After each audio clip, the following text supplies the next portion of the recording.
मध्य प्रदेश में income tax यानी IT department की बड़ी कार्रवाई से राजधानी भोपाल में जमीन और काले धन के हैरत अंगेज खेल समेत सफेद पोशों की बड़ी साजिश सामने आई है। आईटी डिपार्टमेंट ने एक पूर्व मंत्री, एक मौजूदा मंत्री और एक पूर्व मुख्य सचिव के करीबियों पर छापामारी की है, जिसमें जमीन की खरीद फरोख्त के बहाने काले धन को सफेद करने का बड़ा खेल सामने आया है। बिल्डर पहले सस्ती जमीन कीमत पर जमीन खरीदते थे, फिर उनकी फर्जी रजिस्ट्रियां कराकर वहां फार्म हाउस और कमर्शियल प्रोजेक्ट्स का नाम दे दिया जाता था। आयकर विभाग की छापेमारी ने सूबे की नेता नगरी और नौकरशाही में भूचाल ला दिया है। यह कोई मामूली कार्रवाई नहीं है।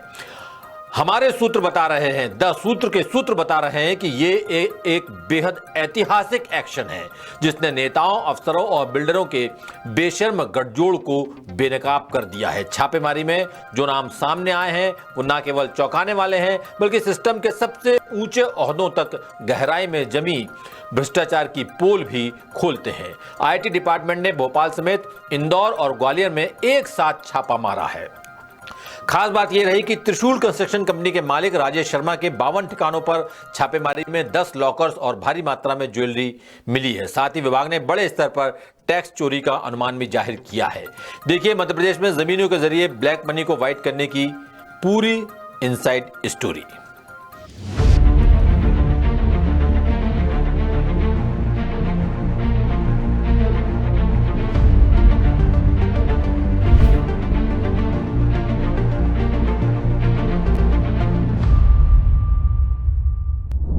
मध्य प्रदेश की राजधानी भोपाल में जमीनों की खरीद फरोख्त का खेल महज रियल एस्टेट का कारोबार भर नहीं है, बल्कि ये ब्लैक मनी को व्हाइट करने की सबसे बड़ी प्रयोगशाला बन चुकी है। नीलबढ़ और रातीबढ़ जैसे इलाकों में आईएएस, आईपीएस अफसरों, नेताओं और बिल्डरों की खूब जमीनें हैं।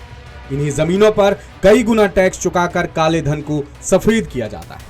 फार्म हाउस और कमर्शियल प्रोजेक्ट्स के जरिए इन जमीनों का दाम आसमान पर पहुंचा दिया जाता है।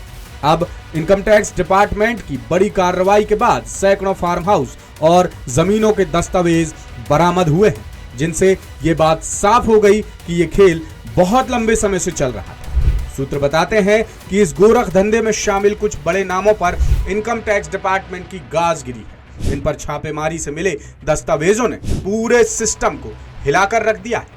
अब आपको इस काले खेल से जुड़े वो नाम बताते हैं जिन पर आईटी डिपार्टमेंट की गाज गिरी है। शुरुआत करते हैं ऊर्जा मंत्री प्रद्युम्न सिंह तोमर से गले मिलते और बड़ी आत्मीयता से उन्हें केक खिलाते इस शख्स से, जिसका नाम है रामवीर सिंह सिकरवार। ये पेशे से कंस्ट्रक्शन कारोबारी, इसके अलावा कस्तूरबा नगर के रहने वाले कंस्ट्रक्शन कारोबारी और त्रिशूल कंस्ट्रक्शन कंपनी के मालिक राजेश शर्मा, राजकुमार सिकरवार, विश्वनाथ साहू, पूर्व मंत्री के करीबी दीपक भावसार, रियल एस्टेट कारोबारी विनोद अग्रवाल, प्रदीप अग्रवाल और रूपम शिवानी समेत कई कंस्ट्रक्शन कारोबारियों के ठिकानों पर आईटी ने रेड मारा। दासूत्र को मिली जानकारी के अनुसार दीपक भावसार का नाम खास तौर पर चर्चा में है, क्योंकि वो एक बेहद प्रभावशाली पूर्व मंत्री का बेहद करीबी माना जाता है। इसी तरह एक पूर्व मुख्य सचिव का नाम भी उछल रहा है। अब आपको इन ऊंचे ओहदों के मालिकों की पूरी जानकारी बताते हैं, जिन्होंने जमीन के खेल को बड़ी बेशर्मी से अंजाम दिया। राजेश शर्मा, त्रिशूल कंस्ट्रक्शन कंपनी के मालिक राजेश शर्मा लंबे समय से कंस्ट्रक्शन के धंधे में हैं। वो भोपाल में क्रशर संचालकों के संगठन का नेतृत्व भी करते हैं। उनका नाम बिल्डर और जमीन के बड़े खेल में भी शुमार है। दीपक भावसार, पूर्व मंत्री के खासम खास माने जाने वाले दीपक भावसार राजधानी भोपाल के बड़े भोजपुर क्लब के संचालक हैं। रूपम शिवानी, भोपाल के न्यू मार्केट में 400 करोड़ रुपए के होटल का मालिकाना हक रखने वाले रूपम शिवानी का नाम स्मार्ट सिटी प्रोजेक्ट से भी जुड़ा है। विनोद अग्रवाल और प्रदीप अग्रवाल दोनों सगे भाई हैं, जो क्वालिटी बिल्डर के नाम से फर्म चलाते हैं। प्रदीप अग्रवाल भोपाल के चर्चित प्यारे मियां कांड में भी लिप्त रहे थे। उन पर भी नाबालिग लड़कियों के यौन शोषण के मामले में एफआईआर दर्ज हो चुकी है। इनकम टैक्स डिपार्टमेंट की रिपोर्ट्स में रिटायर्ड और मौजूदा आईएएस और आईपीएस अधिकारियों की संलिप्तता भी सामने आई है। नेताओं और अफसरों ने मिलकर नीलबढ़, रातीबढ़, खजूरी जैसे इलाकों में जमीनों को काले धंधे का बड़ा जरिया बना दिया है।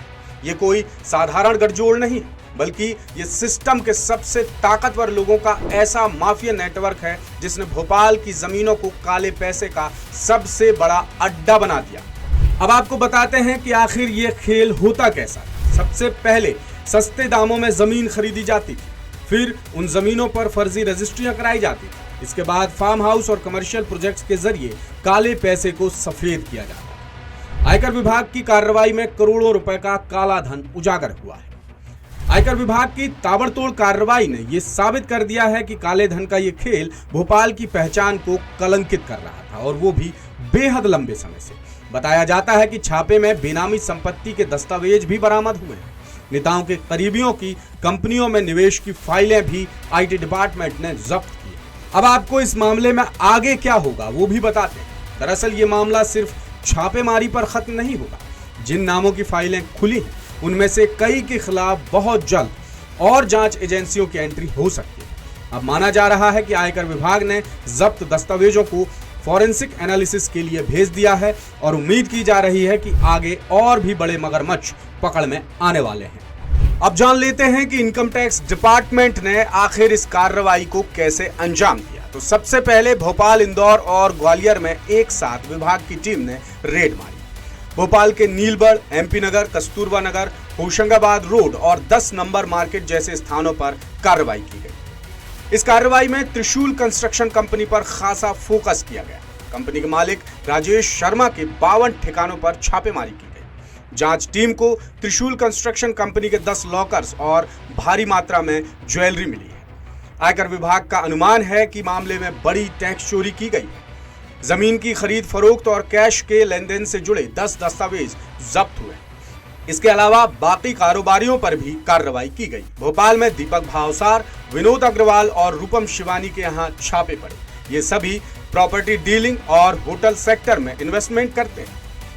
कार्रवाई में 500 से ज्यादा अधिकारियों और सीआईएसएफ जवानों ने सुबह 6:45 एक रेड की।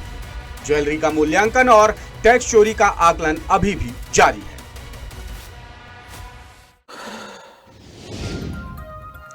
और आपको एक नाम बताते हैं जो नेताओं, अफसरों और बिल्डरों के इस बेशर्म गठजोड़ का विसिल ब्लोअर यानी मुखबिर बना, और वो नाम है प्रदेश के पूर्व मंत्री दीपक जोशी।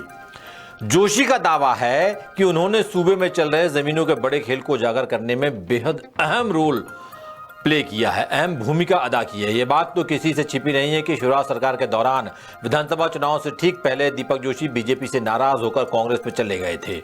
उन्होंने शिवराज सरकार में कई तरह की गड़बड़ियों के आरोप लगाए थे, लेकिन तब उनके आरोपों पर गंभीरता नहीं बरती गई, जिसके बाद जोशी ने तमाम सबूतों के साथ प्रधानमंत्री नरेंद्र मोदी और ईडी से लिखित शिकायत की थी कि मध्य प्रदेश में नेताओं, अफसरों और बिल्डरों की साठगांठ से भोपाल में जमीनों का बड़ा खेल चल रहा है। 10 सूत्र को पुख्ता जानकारी मिली है कि प्रधानमंत्री आवास से हरी झंडी मिलने के बाद ही आयकर विभाग ने इतना बड़ा एक्शन लिया है। और इसमें एक बात और हम आपको बता दें कि भोपाल से प्रकाशित एक बड़े अखबार के मालिक के परिजन का नाम भी इसमें सामने आ रहा है। इसके सिवा आईपीएस अफसरों की तो एक बड़ी फहरिस्त इसमें शामिल है। लेटेस्ट, इन्वेस्टिगेटिव और इन डेप्थ खबरें देखने के लिए ज्वाइन कीजिए 10 सूत्र का व्हाट्सएप चैनल, सब्सक्राइब कीजिए यूट्यूब चैनल, लाइक कीजिए फेसबुक पेज और पढ़ते रहिए वेबसाइट www.dasudr.com।